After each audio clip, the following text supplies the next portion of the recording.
Je suis Adnan Benchakroun, chroniqueur engagé à l'ODJ Média, et je vous invite à explorer une vision audacieuse, l'antifragilité du Maroc.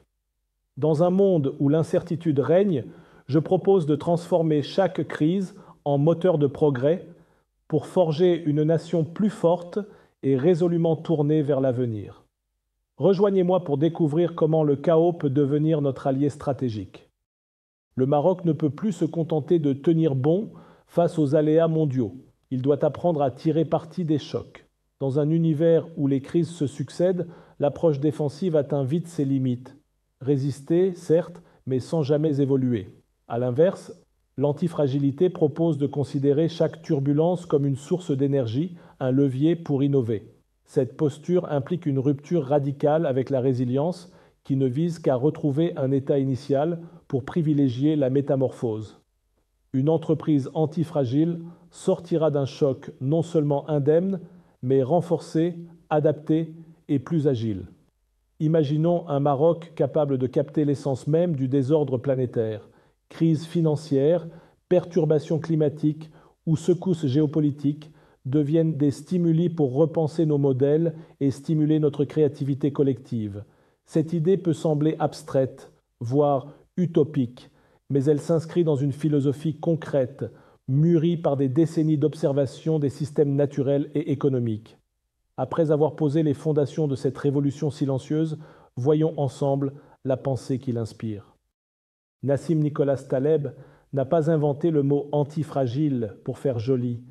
Il a condensé une philosophie économique et systémique dans une notion puissante. Pour lui, entre la fragilité, qui cède sous l'impact, et la robustesse, qui tient bon, se dresse l'antifragilité, la capacité de s'améliorer grâce aux perturbations. Dans son ouvrage phare, Taleb illustre par des exemples allant de l'organisme vivant au marché financier. Un muscle se renforce après un effort, tout comme un marché prospère souvent après un krach, dû à l'élimination des acteurs trop faibles. Transposé au Maroc, ce principe signifie qu'il ne suffit pas de limiter les dégâts. Il faut concevoir des mécanismes qui tirent avantage des fluctuations. Concrètement, cela suppose d'expérimenter sans craindre l'échec, d'adopter l'apprentissage par essai-erreur et de valoriser la redondance, multiplier les petits projets pour qu'en cas de défaillance de l'un, d'autres prennent le relais. Cette posture exige humilité et curiosité. Humilité devant l'imprévisible, curiosité pour transformer chaque échec en piste de progrès. Fort de cette philosophie iconoclaste, entrons dans les chantiers pratiques pour notre économie. La dépendance à quelques secteurs volatiles expose inévitablement le Maroc aux secousses externes. Or, l'antifragilité s'appuie avant tout sur la variété, multiplier les sources de valeur pour répartir les risques. Notre pays possède déjà des atouts, agriculture, tourisme, phosphate, mais ces secteurs subissent tour à tour chocs climatiques, ralentissements mondiaux ou fluctuations des cours. Pour devenir antifragile, il nous faut bâtir de nouveaux piliers. L'industrie verte, tout d'abord, qui s'appuie sur les énergies renouvelables et crée une chaîne de valeur locale, de la fabrication de panneaux solaires à la maintenance des infrastructures, les biotechnologies ensuite pour exploiter nos ressources naturelles et développer des filières médicales ou agroalimentaires à haute valeur ajoutée, le numérique enfin, qui permet à nos startups de s'intégrer dans un marché global tout en prototypant localement des solutions adaptées à nos défis spécifiques.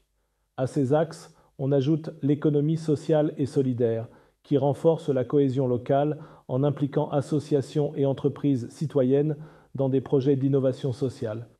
Cette diversification était plus qu'un mot d'ordre, c'est la condition sine qua non d'une économie capable non seulement de résister, mais de croître quand d'autres ploient sous la pression. Après avoir élargi notre spectre économique, exploitons maintenant le défi climatique comme une opportunité. Le changement climatique n'est pas une malédiction à compenser, mais un stimulant pour innover. Le stress hydrique, qui pèse lourdement sur nos régions arides, peut devenir le catalyseur d'une souveraineté technologique. Dessalement solaire, irrigation intelligente pilotée par capteurs, système de recyclage des eaux usées.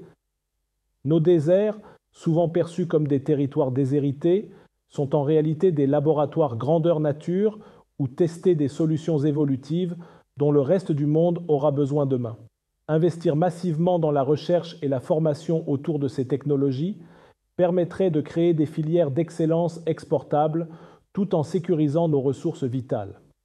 De même, la valorisation de la biomasse ou des déchets agricoles ouvre la voie à l'économie circulaire, réduisant notre empreinte écologique tout en générant des emplois verts. En adoptant cette vision, le Maroc se positionne non pas en simple victime des bouleversements climatiques, mais en pionnier d'une croissance durable et résiliente, capable de tirer profit des contraintes environnementales plutôt que de s'en laisser enfermer. Enfin, rappelons-nous que l'antifragilité ne peut être que profondément humaine. L'antifragilité ne prend racine que si l'humain est au cœur de la stratégie. Une nation adaptable est d'abord une société qui apprend collectivement. Elle encourage l'expérimentation, accepte l'erreur comme un pas vers l'amélioration et valorise la diversité des talents. Au Maroc, cela passe par l'inclusion réelle des jeunes, souvent laissés à l'écart, et des femmes dont le potentiel économique reste trop sous-exploité. La diaspora, enfin, constitue un vivier de compétences et d'expériences à mobiliser. Plutôt que de la considérer comme perdue, faisons de chaque retour un transfert de savoir. Les établissements de formation devront être repensés pour privilégier l'apprentissage par projet, l'esprit critique et l'interdisciplinarité. Les mécanismes d'accompagnement des entrepreneurs doivent simplifier la création d'entreprises et favoriser les échecs rapides pour rebondir plus vite. C'est dans cette dynamique d'inclusion et d'apprentissage continu que se forge une société réellement antifragile, capable de puiser dans sa richesse humaine non pas un savoir figé, mais un flux permanent d'adaptation et de progrès. Merci de m'avoir accompagné dans cette exploration de l'antifragilité. Vous venez de découvrir comment crise et incertitude peuvent devenir les meilleurs ressorts de notre développement. Restez connectés à l'ODJ Média pour la prochaine chronique où nous approfondirons les méthodes concrètes pour mettre en place ces chantiers. À très bientôt.